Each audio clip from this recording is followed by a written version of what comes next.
Buenos días, mi nombre es Clara Briceño, soy cirujana general, fellow de cirugía oncológica y el día de hoy vamos a hablar sobre el abdomen agudo en el embarazo. La mujer en embarazo es susceptible a todas las patologías quirúrgicas de las pacientes no embarazadas. Con frecuencia, el diagnóstico y tratamiento de esta población resulta un reto tanto para el cirujano como para el ginecólogo y en general para todos los médicos, no solo porque el cuadro clínico se presenta de manera típica, sino también por la preocupación de tratar con un segundo paciente, el feto. En la mayoría de los casos, tomar la decisión de llevar una paciente gestante a cirugía es relativamente sencilla y la intervención rápida minimiza los riesgos, tanto maternos como fetales. Se calcula que una de cada 500 pacientes embarazadas va a presentar un cuadro de abdomen agudo durante su gestación y que entre el 0,2 y el 1% de estas mujeres pueden requerir una cirugía de causa no obstétrica. Esta puede ocurrir en cualquier momento del embarazo. Dentro de los diagnósticos diferenciales de abdomen agudo en la mujer en embarazo tenemos patologías que pueden ser de manejo quirúrgico o no quirúrgico y originadas en distintos sistemas. Las más frecuentes son de origen gastrointestinal y aquí tenemos a la apendicitis, a la colecistitis, a la pancreatitis aguda, a la obstrucción intestinal, a la hepatitis, al infarto del epiplón, a las enfermedades inflamatorias intestinales como la enfermedad de Crohn y la colitis ulcerativa, a la hernia inguinal y a la úlcera péptica. Como causas urológicas de abdomen agudo encontramos la urolitiasis, la pielonefritis y la infección de vías urinarias, causas ginecológicas, la torsión de ovario, el quiste hemorrágico o simple y la enfermedad pélvica inflamatoria. Finalmente, como causas vasculares de abdomen agudo en la mujer en embarazo tenemos a la isquemia mesentérica, al aneurisma de aorta abdominal doloroso o complicado, a la ruptura esplénica y al hematoma retroperitoneal, entre otras. En esta presentación vamos a hablar de las causas más frecuentes de abdomen agudo en el embarazo, que son la apendicitis, la colecistitis, la pancreatitis y la obstrucción intestinal. La apendicitis aguda es la causa más frecuente de una intervención quirúrgica no obstétrica en una mujer embarazada y representa el 25% de todos los casos. Afecta a una de cada 1.500 mujeres embarazadas y su incidencia es similar al de la población no gestante, es decir, del 8% en las mujeres. Con frecuencia, su diagnóstico se retrasa porque la sintomatología que genera se asemeja a los de un embarazo normal. Puede ocurrir en cualquier trimestre con igualdad de prevalencia y el riesgo de perforación del apéndice en la mujer embarazada es superior en comparación con las mujeres no gestantes, con una incidencia del 43% versus un 4 a 19% en la población general. El riesgo de muerte fetal y de muerte materna en la mujer embarazada es mucho mayor. En pacientes que presentan apéndice no perforado, el riesgo de mortalidad fetal oscila entre el 3 y el 5%, y de mortalidad materna puede ser tan alta como el 1,5%. En apéndices, sin embargo, perforada, estas cifras son dramáticas, ya que entre el 20 y el 25% pueden presentar mortalidad fetal y hasta un 8% de mortalidad materna. Independientemente de la edad gestacional, el dolor en el cuadrante inferior derecho del abdomen es el síntoma más frecuente de las pacientes embarazadas con apendicitis. Sin embargo, hay que recordar que el apéndice cambia de localización de acuerdo con la gestación y el crecimiento del útero. De esta forma puede localizarse el dolor en otras localizaciones del abdomen. Esto es lo diferente en cuanto a la clínica de las pacientes o de los pacientes con apendicitis aguda que no se encuentran embarazados, pero con frecuencia es lo más llamativo o lo más diferente con respecto a la población general. En cuanto a la fisiopatología, lo diferente que presentan las mujeres embarazadas es que el epiplón es incapaz de acercarse al sitio anatómico del apéndice por la obstrucción generada por el útero grávido. De esta forma es más difícil de contener la infección y las pacientes presentan con mayor frecuencia una peritonitis generalizada. En cuanto a la cirugía, lo diferente a tener en cuenta en las pacientes embarazadas es que la incisión quirúrgica no suele ser en la fosa ilíaca derecha, sino en el flanco derecho y más aún en pacientes que tienen edades avanzadas de la gestación. La eco es el estudio de imagen inicial a realizar en toda la paciente embarazada con abdomen agudo, en especial si se sospecha apendicitis. Se debe realizar idealmente en posición de cúbito lateral izquierdo, ya que esto permite una mejor visualización del apéndice. Sin embargo, dado que hasta el 71% de los casos de apendicitis aguda, el apéndice no se logra visualizar por ecografía en los últimos 2 trimestres, se tiene que echar mano de otros recursos imagenológicos como son la tomografía de abdomen. Esta tiene una sensibilidad del 92%, una especificidad del 99% y un valor predictivo negativo del 99% para hacer diagnóstico de apendicitis aguda durante la gestación. La tomografía se prefiere sin contraste. Y en pacientes que tienen alergia al medio de contraste o en las cuales existe una preocupación mayor por la irradiación debido a antecedentes de múltiples estudios imagenológicos, etcétera, la resonancia nuclear magnética de abdomen es un estudio válido también a realizar dentro del proceso de abordaje de esta patología. Este es un flujograma de manejo que resume cómo podría ser el abordaje de las pacientes embarazadas con sospecha de apendicitis. Se le realiza una ecografía. Si la eco es positiva, la paciente debe ir de inmediato a cirugía, o si la paciente presenta un cuadro típico de abdomen agudo quirúrgico, también debe ir de inmediato a la sala de cirugía. Sin embargo, cuando la eco es negativa o no hace diagnóstico de apendicitis y la paciente tiene una clínica o una sospecha baja por clínica de apendicitis, debe permanecer en observación.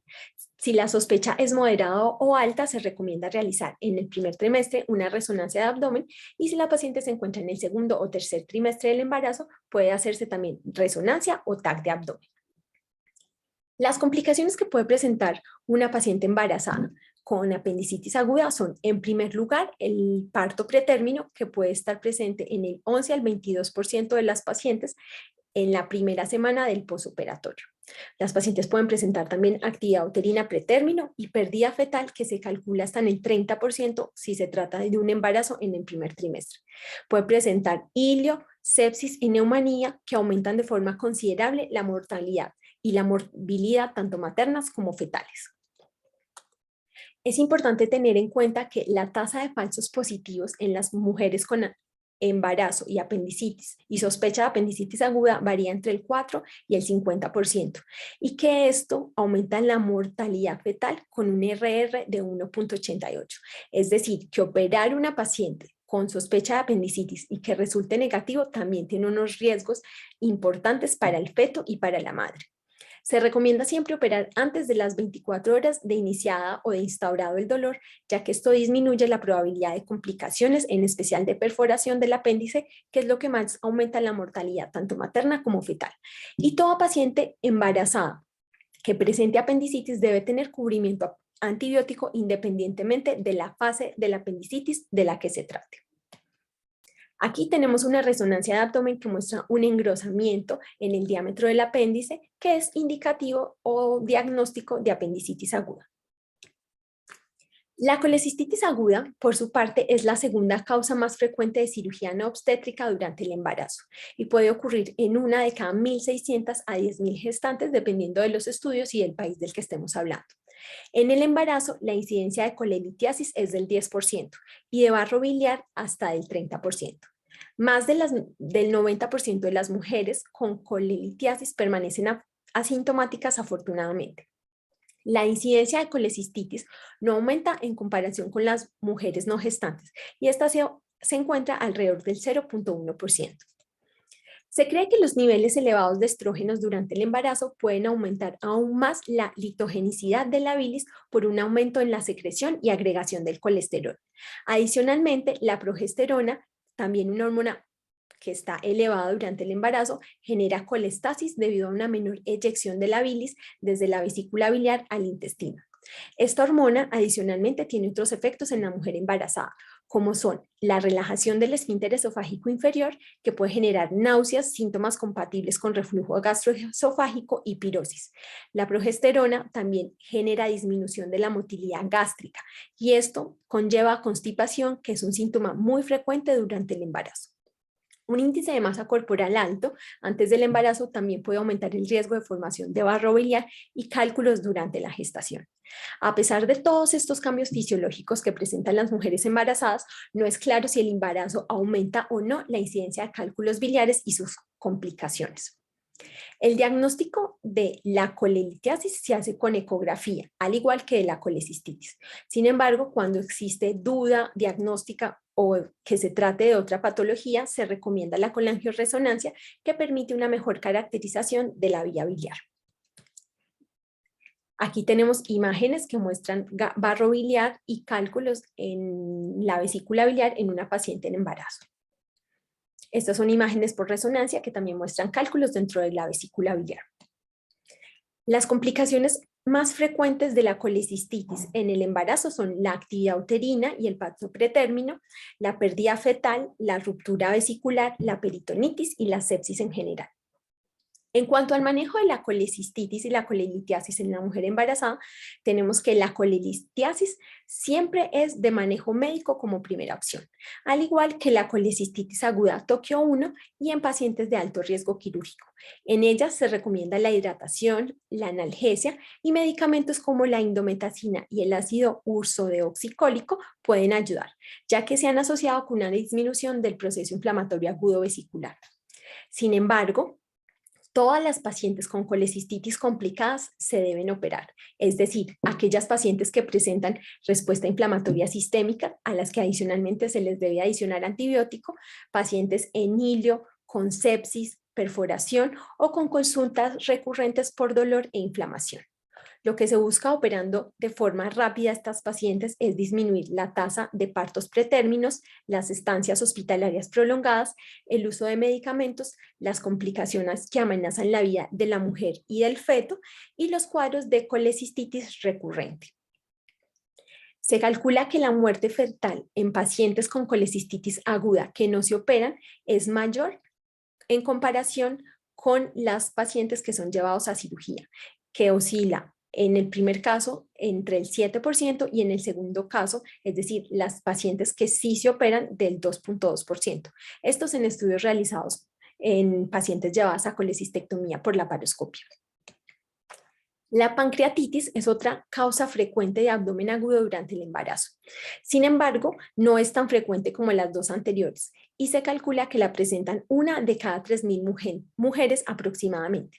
Se trata de todas formas de una entidad que amenaza tanto la vida de la gestante como del feto y ocurre con mayor frecuencia en el tercer trimestre y en el periodo posparto inmediato. La mayoría de las veces es secundaria a cálculos vesiculares, pero también puede ser presentada por las patologías o por los condicionantes de la población general, como son el uso de medicamentos y alcohol. El diagnóstico de pancreatitis, en el embarazo es un diagnóstico que debe ser clínico y aquí es difícil el asunto del diagnóstico por serología, ya que el embarazo genera un aumento fisiológico de la amilasa sérica.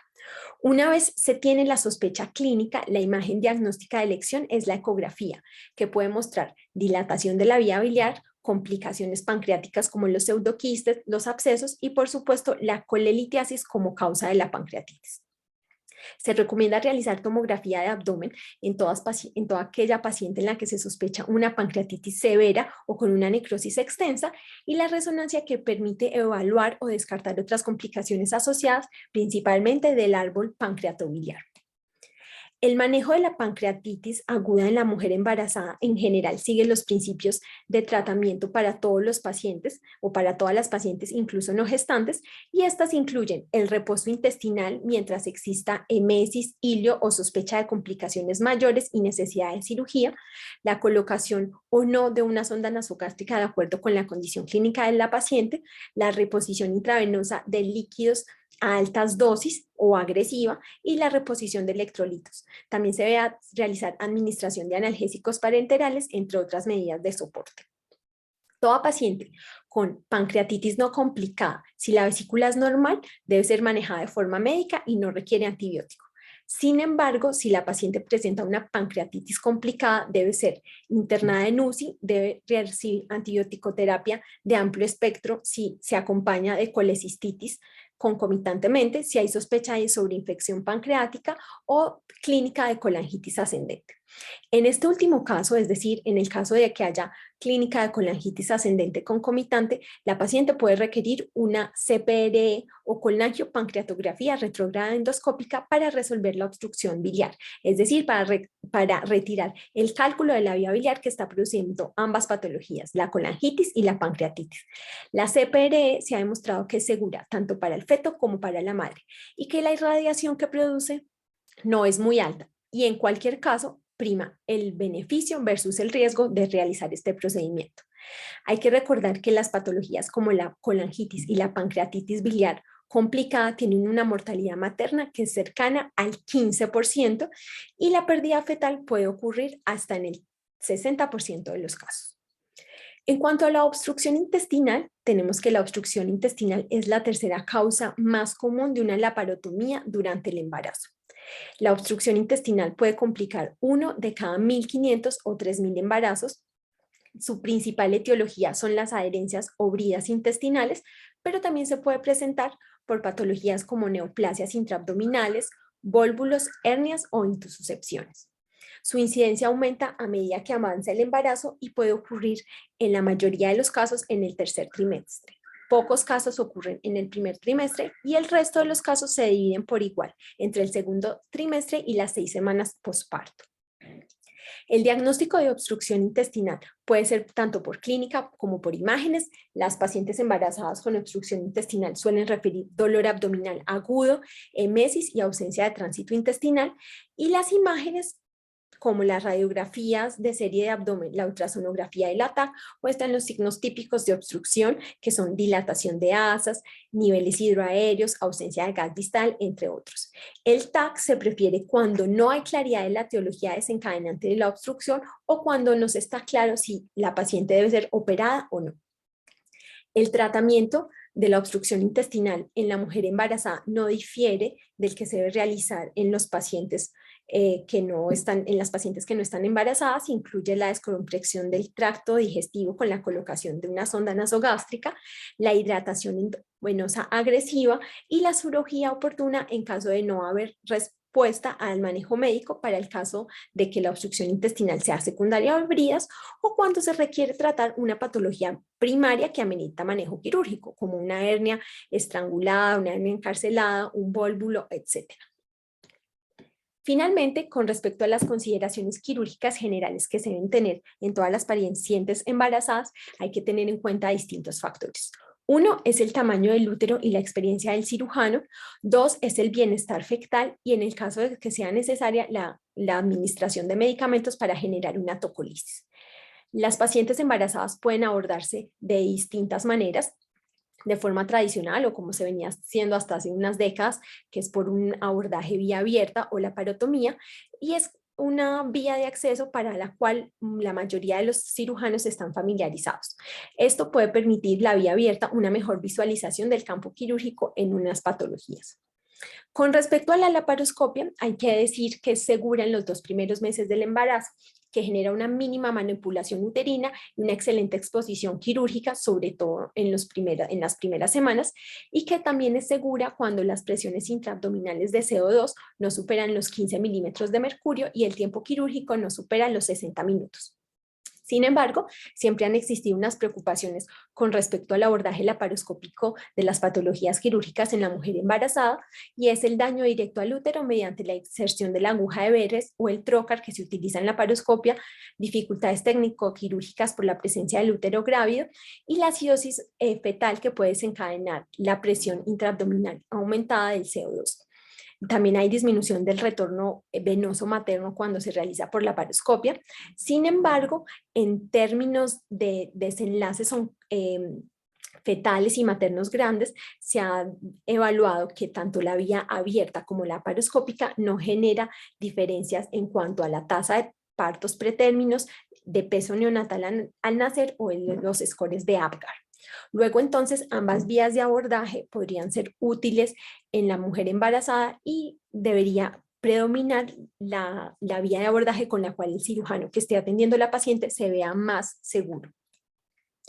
Como conclusiones, tenemos que no es fácil realizar el abordaje inicial y definir el tratamiento quirúrgico del abdomen agudo en la mujer gestante, que frecuentemente hay retraso en el diagnóstico oportuno de estas patologías debido a la condición de gestación, que el análisis acertado de los riesgos versus el beneficio de la toma de imágenes diagnósticas y el manejo quirúrgico permite el diagnóstico eficaz, el manejo adecuado y la disminución de los riesgos, tanto maternos como fetales.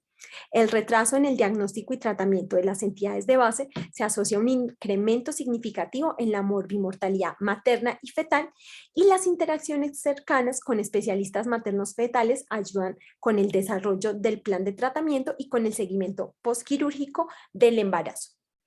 Por su atención, muchísimas gracias.